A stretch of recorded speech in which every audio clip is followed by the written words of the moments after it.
Ciao, welcome, bienvenue, benvenuti, bienvenue donc à tous et à toutes pour ce troisième épisode de Y a pas que le slasher qui compte, avec aujourd'hui la série X-Files.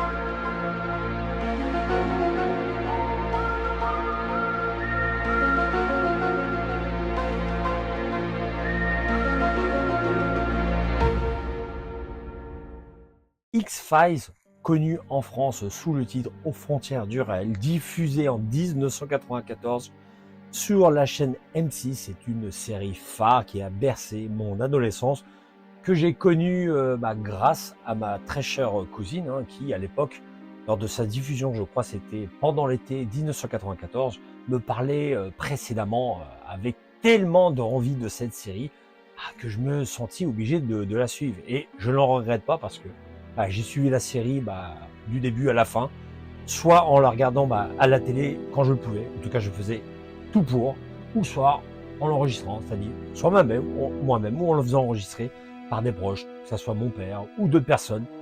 Voilà. Et même je me rappelle qu'à l'époque, que lorsque j'enregistrais la série à la télé, je pense que j'ai pas dû être seul à faire cela.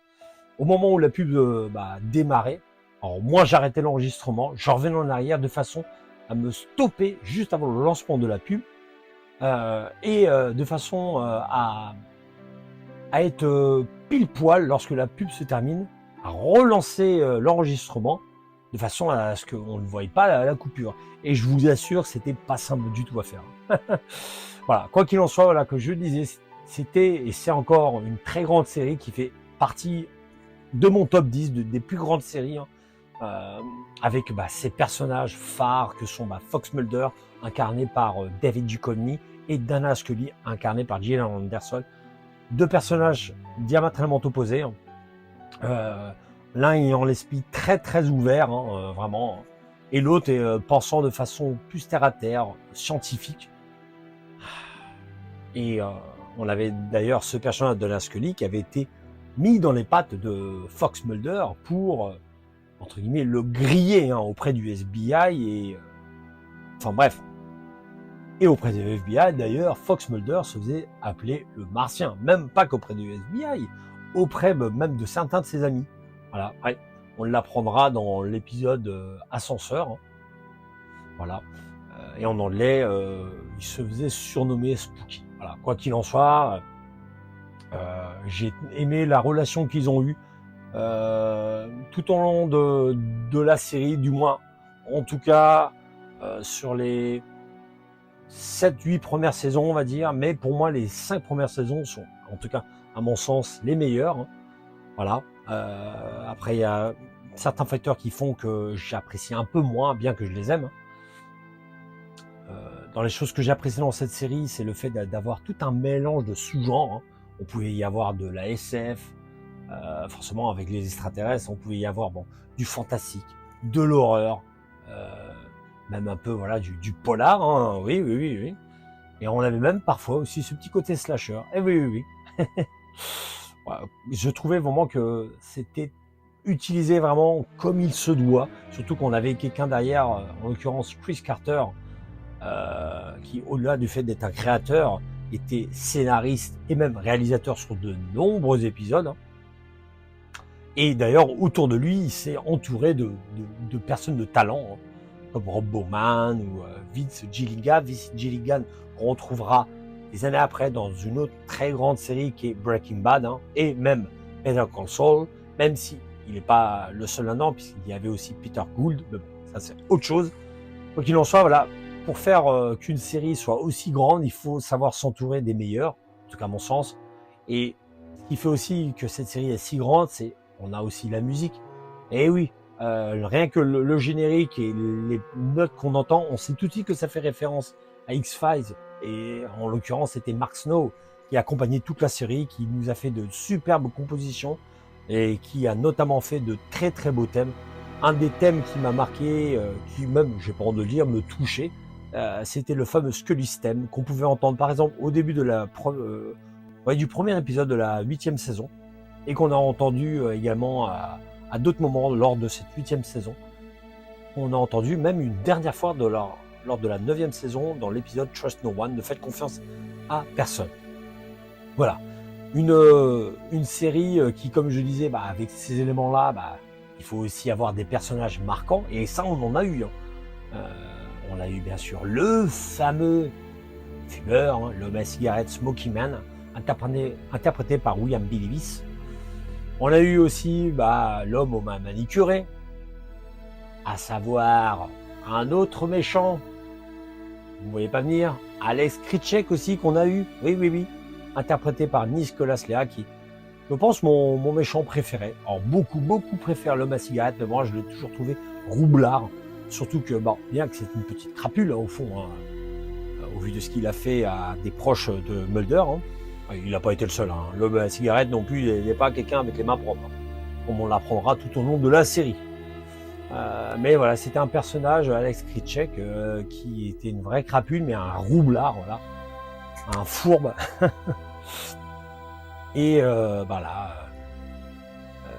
lui et d'autres personnages ont fait que cette série était si grande, tout simplement. Faut pas non plus oublier les autres personnages qui étaient l'assistant directeur adjoint Walter Skinner. On a eu aussi les bandits solitaires, hein, de Lone Gunman. Et on a eu encore tout un tas d'autres personnages. Hein. Enfin bref. Et puis, comment ne pas oublier aussi tous ces épisodes qui ont accompagné la série. Alors, dans une grande majorité, c'était des épisodes, ce qu'on appelle standalone. Voilà. On avait un petit peu de tout. On pouvait avoir des épisodes dits de monstres avec des épisodes de loup-garou. Un épisode, je sais pas, avec lié sur la chauve-souris. Et tout un tas d'autres choses. Vraiment, c'était très très mélangé. Je me rappelle également avec un épisode de la saison 3 où on faisait croire la fameuse créature de Loch Ness. Au final, il s'avérait que c'était un crocodile. Oups, j'ai fait un spoiler. On est en 2026. J'espère que la plupart des personnes qui regardent ces vidéos ont déjà vu la série. La série vraiment était composée d'excellents épisodes et un de mes épisodes préférés, si ce n'est mon préféré, c'est Roger Arctic, épisode de la première saison, épisode qui pour moi rend clairement hommage à The Thing de John Carpenter, dont vous savez très bien que je suis très attaché à ce film, ne serait-ce parce que j'ai une collection assez importante, hein, je m'en suis jamais caché, puisque je l'ai aussi présenté sur ma chaîne, je l'ai également présenté chez les copains, en l'occurrence Rémi, hein, qui est également un grand fan de John Carpenter, hein, tout simplement, qui a même eu le plaisir de le rencontrer. Voilà, Rémi de la chaîne Mister Paradise, voilà, petit clin d'œil à toi. Tout cet épisode sent l'hommage à The Thing, en tout cas pour moi. Et on a eu encore même d'autres épisodes de très très très bons. Dans la première saison, Quand vient la nuit, voilà, avec ces petites lucioles fluorescentes là. On a eu aussi l'épisode avec la douve dans de la saison 2. On a eu aussi là l'épisode Monstre d'utilité publique. Je pourrais aussi rajouter le double épisode Tanguska qui fait partie encore une fois des meilleurs. On en a eu d'autres. Hein. On a eu aussi l'épisode The Hand qui concluait la saison 5. Voilà, enfin bref, il y avait beaucoup de choses positives. On avait aussi tous ces effets spéciaux à l'ancienne, voire même certains au CGI. D'autres ont un peu bien vieilli, d'autres vieillissent plutôt bien. C'est comme ça, c'est la même chose aussi pour des films. Voilà. Et puis, ce qui est un plus embêtant, c'est vraiment les 2 dernières saisons qui ont pour moi été gâchées. Autant il y avait des choses intéressantes dans la saison 10, bien qu'elle était courte. Mais voilà, je trouvais à l'époque assez, vous m'excuserez l'expression, couillu, la fin de la saison 10. Et ce qui annonçait quelque chose un vrai cataclysme. Voilà. Avec ce petit retournement un peu en forme de doigt d'honneur au premier épisode de la saison 11. Voilà. Pour moi, en tout cas, c'est comme ça que je l'ai pris. Alors, on y a quelques épisodes intéressants, mais bon, bref. Après, on a aussi cette saison 8 qui était un peu compliquée parce que David Duchovny était très peu présent, notamment pour des problèmes juridiques, pour des problèmes aussi financiers entre la Fox et Chris Carter et David Duchovny. Voilà, et puis on a eu aussi un atout important, à mon sens, Robert Patrick incarnant John Doggett dans cette 8e saison, qui a apporté également un petit coup de frais dans cette série. Et là, cette fois-ci, on inversait les rôles. C'était Scully qui était le personnage très ouvert, et Robert Patrick qui lui était qui occupait au final ce que Scully était face à Mulder. Voilà, en tout cas, voilà, c'est une très très grande série qui a accompagné toute mon adolescence, dont j'ai beaucoup de souvenirs, dont j'ai partagé des fois avec des amis. Et je tenais à faire cette vidéo aussi pour rendre hommage à cette série que j'aime profondément. Et j'en profite également pour vous présenter ma collection. Après vous me direz ce que vous en pensez, parce que ça se trouve il y en a peut-être vous qui en avez également tout un tas de choses liées à X-Files. Hein. Moi j'en ai là, mais sachez que j'en connais qui ont beaucoup plus que moi. Voilà. Allez, fin de cette première partie, et maintenant place à la vidéo de ma collection. Alors, je disais que c'est un petit peu l'arbre qui cache la forêt, ma collection de slasher, la fameuse slasher room. Voilà, comme vous pouvez voir, c'est ici que se cachait ma collection X-Files. Derrière tout ce petit coin là. Ça vous dit quelque chose, hein? Ouais, voilà. Ici, dans un premier temps, voilà le coffret de la première saison, VHS, le deuxième, le troisième, le quatrième et le cinquième. Mais, on a aussi le sixième, le septième coffret la septième saison, la huitième saison et la neuvième. Alors moi, ce que j'aimais bien avec ces VHS, c'est que elles avaient de la gueule, hein, honnêtement. Hein. Enfin, en ce qui me concerne, elles avaient divers visuels. Alors là, on était sur les 3 premières saisons dans un style un peu plus noir et blanc, si vous regardez bien. Et on avait des coloris, des choix de couleurs assez différents. Moi, ça me plaisait. Le coffret de la saison 8, je le trouve également très joli. Et là, c'est le coffret de la saison 9, qui a été édité uniquement en Angleterre, qui n'a pas été sympa à voir. Hein. Je l'ai eu il y a un paquet d'années, il y a facile 10 ans de ça, ouais, peut-être 10 ou 15 ans. Enfin bref, c'est déjà bien d'avoir tout ça. Alors, on va dire que j'avais la première intégrale de l'époque, avant qu'il ne sorte la saison 10 et 9. Voici ce qu'on trouve également derrière ces coffrets intégrales. Les fameux VHS vendus à l'unité. Voilà. Je les ai toutes sans exception. Surtout que je faisais partie du fan club de l'époque, de X-Files. Et dessus, on pouvait avoir certains avantages, comme pouvoir obtenir certaines VHS qui n'étaient pas proposées à la vente. J'en ai peut-être une ou deux.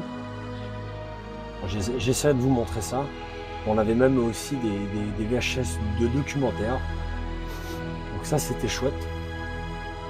Et puis il y a le film qui est là.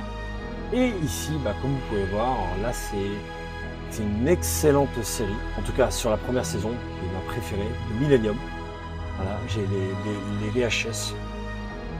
Alors moi, ça m'arrête à la 11e. Du coup, je serais curieux de savoir si il existe d'autres VHS de Millennium. Donc ça, je suppose que ça représente que la première saison. Et quand je vois ça, je me dis, à mon avis, ça devait être des éditions belges. Parce que je sais qu'il y a déjà eu d'autres éditions en France. Et celle-là, je la trouve beaucoup plus sympa. Et là, ici, on a eu un jeu, on va dire, interactif. Ouais. Il fallait mettre la VHS dans son magnétoscope. Voilà, et puis il fallait faire le jeu en fonction également de ce qui était diffusé à l'écran. Voilà, je me rappelle plus de tout ça, mais bon, c'était assez sympa. Ça fait un bon bout de temps, là, j'ai pas remis ça dans un lecteur, hein, je ne vous cache pas. Voilà. Je pense que ça, la plupart des personnes qui sont fans de la série, je dis pas tous, hein, ont joué à cela. Voilà. J'essaie de déplier ça et vous montrer ce qu'il en était. Voilà, c'était le plateau. Enfin bref, je ne me vois pas rejouer à ça, surtout avec le fiston. Et on avait les jetons, voilà, ce qu'il fallait faire, les cartes et compagnie. Donc la VHS qui nous était très utile pour y jouer. Tout simplement. Bon. Hop. Voilà. Et donc, comme je vous disais, il y avait toutes ces VHS que j'ai obtenues. J'aurais mis pas mal de temps, mais bon, ça fait plus de 10 ans que j'ai ça. Voilà. Donc, parmi les VHS qui n'étaient pas disponibles à la vente, il y avait celle-ci. Alors, je vais essayer de faire attention pour ne pas faire tomber. Ça serait un peu bête. Voilà. Le baiser, qui était uniquement possible d'obtenir en faisant partie du fan club X-Files d'époque. Voilà. Qui en fait fait partie de la saison 7. Un épisode censé conclure la série Millennium, mais voilà, non. Moi, non.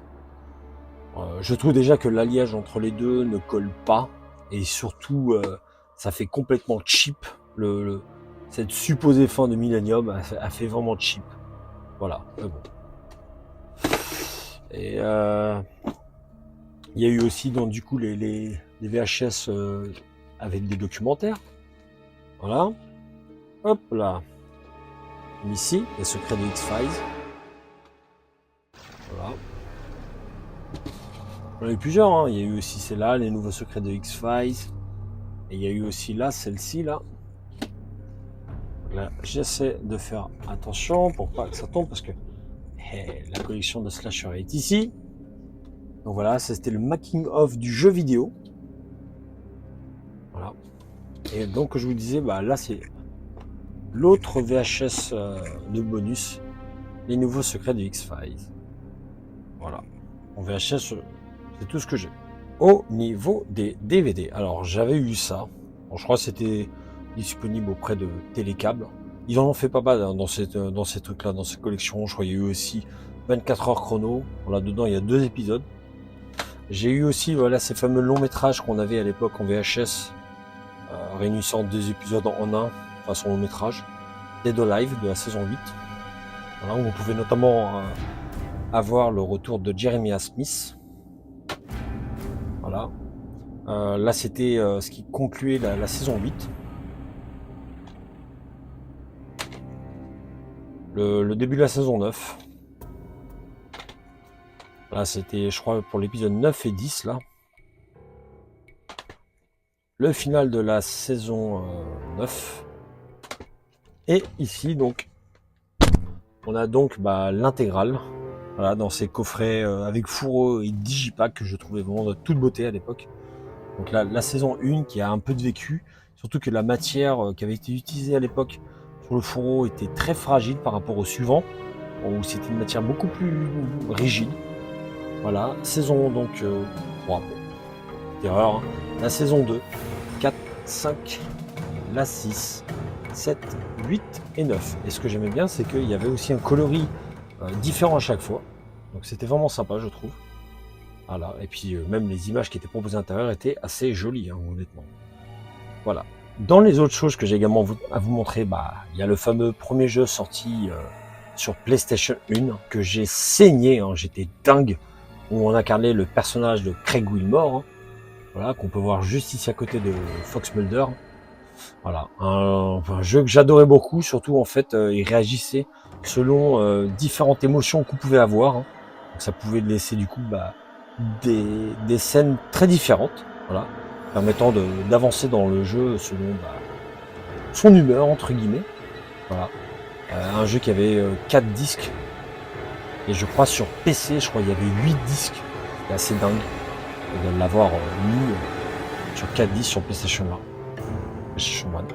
Il y a également le fanzine sur X-Files.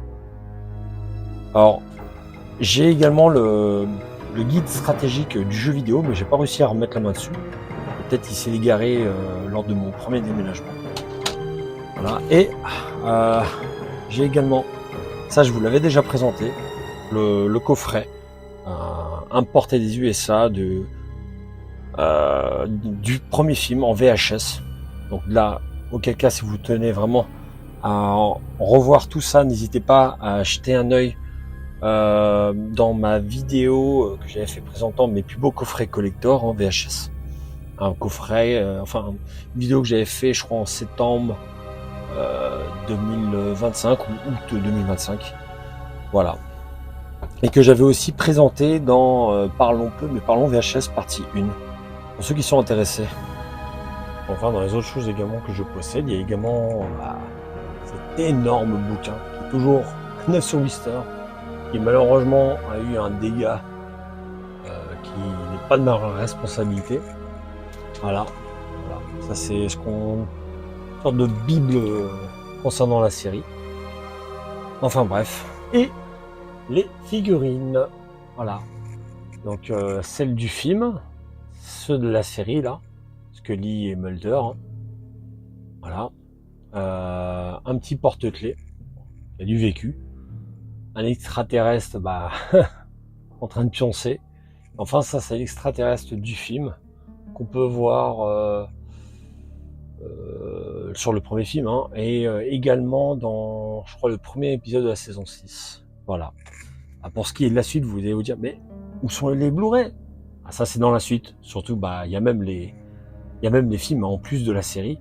Et le seul truc que j'ai pas réussi à retrouver, où est-ce que j'ai rangé ça, c'est les films en DVD. Parce que j'ai même un coffret. Enfin bref. Je possède également les films. Hein. Alors le premier film que j'avais eu le plaisir de voir à l'époque au cinéma Gaumont, à Montparnasse, hein, dans mes souvenirs avec ma grande cousine. Voilà. Ça avait été une super belle expérience en toute honnêteté. C'est surtout avec elle que j'avais découvert à l'époque la série en 1994 sur M6. Hein, donc c'est quelque chose que j'évoque assez régulièrement. Enfin bref. Ce premier film qui est dans la digne continuité des films, puisque en réalité il se situe entre la fin de la saison 5 et le début de la saison 6. Voilà. Au jour d'aujourd'hui, je ne crois pas, sauf erreur de ma part, qu'il existe d'édition 4K. Voilà. Mais bon, en attendant, je me satisfais amplement de celle-ci. Et enfin, le second film qui est arrivé tardivement en 2008, X-Files Regeneration, en Director's Cut. Mais en fait, j'ai appris qu'il ne s'agit pas d'une vraie Director's Cut, mais d'une version non censurée, tout simplement. Voilà. Je possède également ce coffret intégral de la série. Je dis bien de la série. Alors, ce coffret de base réunissait les 9 premières saisons, mais par un petit tour de passe-passe, j'ai réussi à y glisser les 2 dernières saisons. Et je vais vous montrer ça, ça va de soi.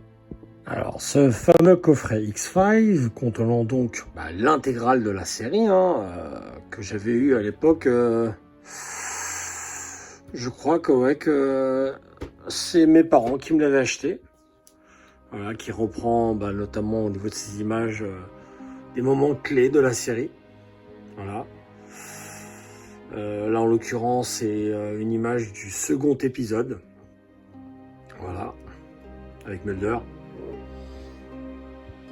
Le petit truc qui est un peu embêtant. Je me suis toujours dit ça. Bon, par contre, là, c'est le choix du visage de David Duchovny, où on voit c'est une tête qui n'a absolument aucun rapport avec le corps. Certes, c'est bel et bien David Duchovny, mais autant Gillian Anderson, ça correspond, mais là non. Là pour moi c'est une image qui n'a absolument rien à voir.